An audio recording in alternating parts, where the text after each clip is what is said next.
This Stephen Lee essay is called "How Democratic Was the Weimar Republic?" Um, so, before I walk you through the key points, just to give you a quick overview of the way in which he approaches this, he starts off by looking at the theory of the Weimar Republic, and then he identifies um, he analyses the reality of the Weimar Republic. Okay, so you can see on the introduction there, the theory, the most advanced democracy in Europe, the reality, the relationship between the individual components of the constitution was fundamentally flawed. And as we go through this essay, he basically identifies four different problems with that. Okay, so we'll go through those in a second, and he then moves into the sort of basically the outcome of it, which was that the conservative right wing captured the parliamentary regime and converted it into an authoritarian regime. And of course, that process happened under Bruning, von Papen, and Schleicher in the early 1930s, following the Wall Street crash and the impact of the Great Depression. Okay, so let's look at the theory. So in theory, the Weimar Republic was the most advanced democracy in Europe. Okay, drafted by the jurist Hugo Preuss, who was a Jewish liberal, and it combined the best elements of the American and the French constitutions from the 18th century with 20th century refinements. So on paper, it was a very, very advanced democracy, the most advanced democracy of any country in Europe. So why was that? Okay, so the points you need to make, if you talk about this in the exam, is really learn these articles. Article 1, the political authority emanates from the people. So it was a bottom up constitution. It gave power to the people. So all men and women over 20 years of age had universal, direct, equal and secret suffrage. Obviously everybody knows proportional representation. Not everybody will be able to quote that figure, one Reichstag seat for every 60,000 votes. As a result, all interest groups could be represented, okay, whether, and it identifies the four of them there, okay, or the four key interest groups: social class, religion, region, locality, or sectional, okay, so for example, ethnic groups and so on. The electorate also had the powers of plebiscite, yes or no vote, by having the power to choose the president as head of state every 7 years. So they weren't just voting in Reichstag elections for political parties, they could also vote for the head of state, who was now elected as opposed to previously. Of course, the Kaiser as head of state was not elected, but that was a position given by birth. Okay. Secondly, Article 54, quote that one. That was the one that basically said that the executive, in other words, the Chancellor and the ministers, required the confidence of the Reichstag. So in other words, accountability was to the people, to the Reichstag, as opposed to the head of state, which is what it was previously in the Second Reich. Okay, remember, in the Second Reich, the Chancellor and the Cabinet did not have to give account to the legislature, they only gave account to the Kaiser. So that's a complete contrast to the Second Reich. Thirdly, the whole federalism aspect, okay, which was defined in Section 4. Lee sums it up nicely, and so learn this sort of turn of phrase, okay, but basically the rights of the individual states were provided for, okay, as a counterbalance to central power, okay, and again, show your knowledge by using the word Länder. That's the German word for the regional state governments. Okay, so the autonomy, okay, the self-rule for particular areas were guaranteed in the constitution, which included controlling policing. Remember, law and order. But also, as with the Second Reich, the individual states were represented centrally in an upper house. Now, in the Kaiserreich, it was called the Bundesrat. In the Weimar Republic, it's called the Reichsrat.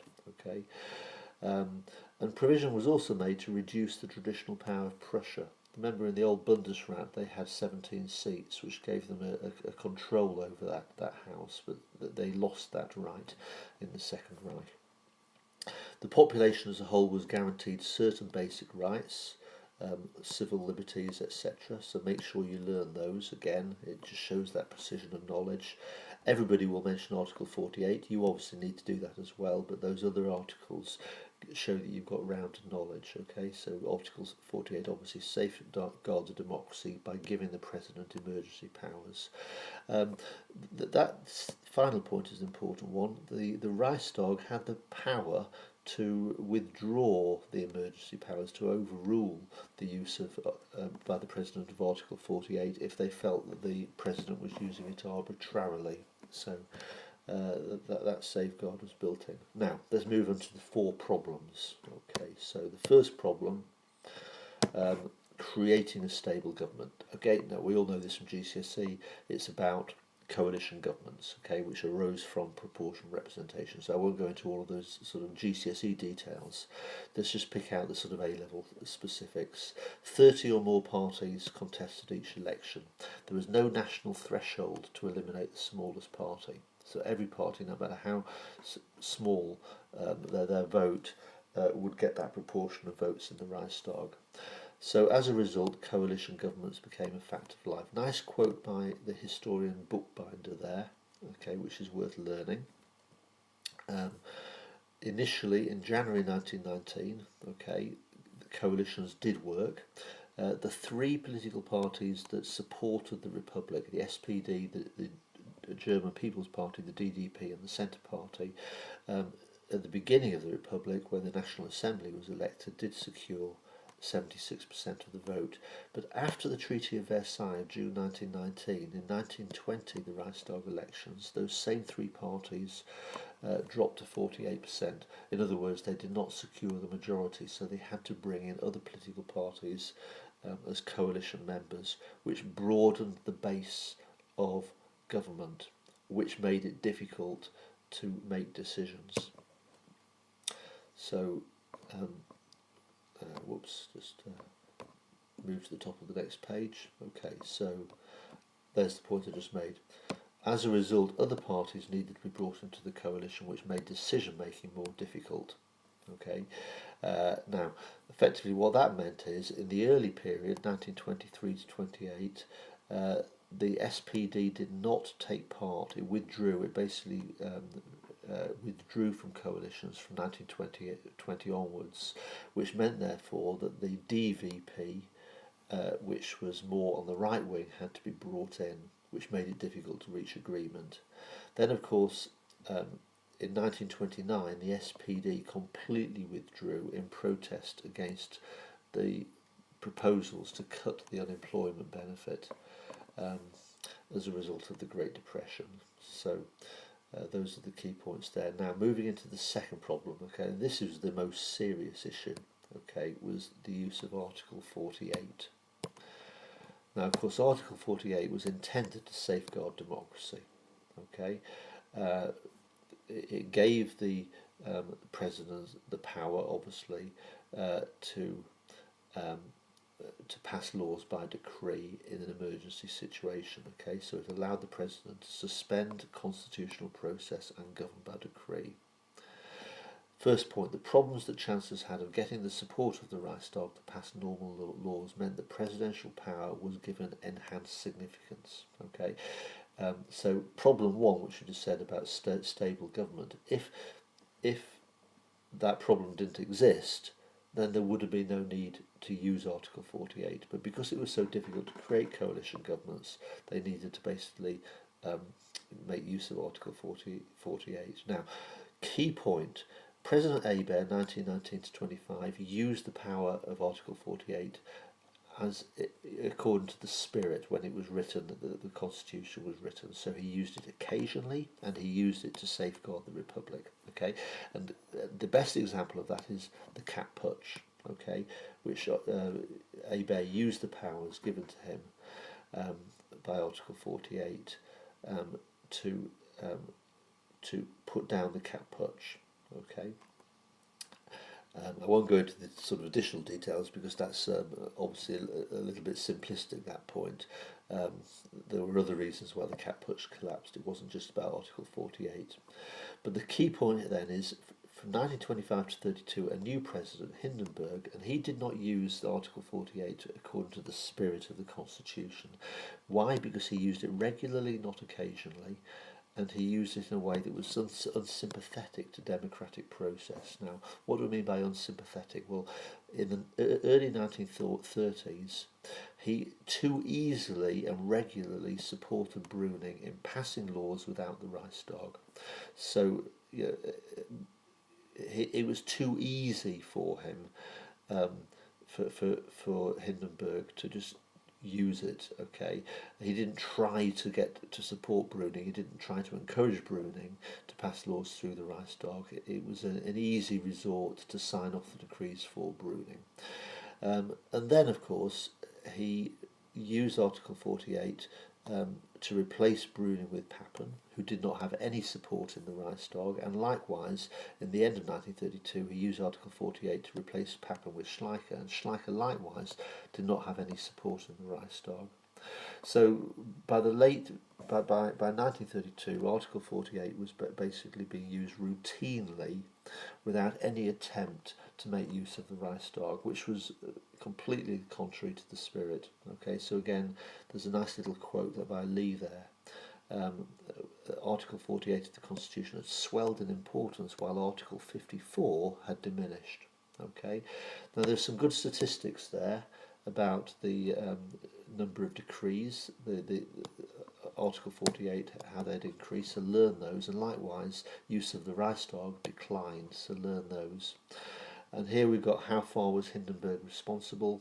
Most historians agree about the deadly effect of Article 48 under President Hindenburg. On the other hand, the argument is Hindenburg meant well. The issue was he had little grasp of politics, and he was increasingly senile, declining mental powers because of his age. So he was too easily tempted to seek shortcuts, which Article 48 allowed him to do. The third problem is federalism. Okay, the relationship between the Reich and state governments. There were three main types of involvement, which between them highlighted the inconsistency between the practice of federalism and the theory of federalism. So learn them, and basically they're each different regions. So the first region is in Saxony and Thuringia in 1923, where Stresemann, who was Chancellor at that time, used Article 48 to deal with the perceived threat from the far left, basically the communists. It was perceived that they were going to take power. So Article 48 was used to crush the far left in 1923. In the same year, though, the central government refrained from using Article 48 to take similar action in Bavaria, in spite of the fact that Gustav von Kahr was allowing Bavaria, a nice little quote there, to be the greenhouse of the Nazi movement, a sort of haven for right-wing groups. So there's the inconsistency. Article 48 was used to crush the political left, but it wasn't used to crush the political right. Now, of course, Hitler's Munich Putsch collapsed anyway because of internal problems, but there's an interesting point about that lack of consistency. And then the third occasion, which again highlights the lack of consistency, is jump forward to 1932, and Papen secured from Hindenburg the use of Article 48 to take over the government of Prussia. Of course, we know that the 20th of July 1932. But in fact, the government of Prussia was a fairly moderate SPD government led by Prime Minister Otto Braun. So again, there's that sort of inconsistency. Article 48 was used unnecessarily to strengthen the central powers of the Chancellor. Okay, so there's that inconsistency there. Okay, so moving on fairly quickly now because we're running out of time. The fourth problem, again, you can read through the details of this yourself, but the fourth problem then is basically are the pressures outside the Constitution, the external pressures, um, which which added to those internal imbalances within the Constitution. That should be imbalance within the Constitution. Extenuated the problem, made the problem even worse. Okay, now the key point here is that basically the right wing conservative forces were increasingly cooperating with the revolutionary, the Volkish, the far right wing. So the right wing forces, whose job it was to implement and enforce the Constitution, were increasingly working outside the Constitution. So three main areas. One, the judiciary, okay, in other words, the judges. Some nice statistics there about the number of left-wing prosecutions, how enormous they were, whereas there were only 41 right-wing prosecutions by judges. So judges were basically not doing their job. They were basically viewing criminal activity through a political lens. Secondly, the Reichswehr, the army, of course, in a similar way, was very biased towards the far right. Now again, get the examples here. Crisis year of 1923 seeked, okay, used events to consolidate and expand the influence of the army in the politics. Pick up the details on that if you're not sure of the details. And of course, after 1931, Schleicher was the key person who did the same, consistently backing Hindenburg's presidential dictatorship using Article 48 for selfish reasons to expand the army's influence in civilian affairs. And then, of course, finally, the civil service itself, the composition of the civil service, the state apparatus, scarcely unchanged since the days of the Reich. Very, very right-wing in their views, right-wing tendencies that arguably they prevented the successful operation of the social welfare legislation that was being passed by the more moderate governments. Otto Meissner is a good example of a civil servant who was influential under all three presidents, or under Ebert, then Hindenburg, and eventually under Hitler. So there's that point there. So finally, the conclusion that is made: Weimar Germany had all the necessary components for democracy. The all-important balance between the separate components of the Constitution was flawed in ways that could not have been foreseen when the Constitution was written by Preuss in 1919. The balance between the components was distorted, partly internally from internal malfunctions, but also it was distorted because of those right-wing pressures that exploited those imbalances to destroy constitutional democracy in the early 1930s. Got to stop there because I've gone slightly over the 15 minutes. Need this to upload. Thank you.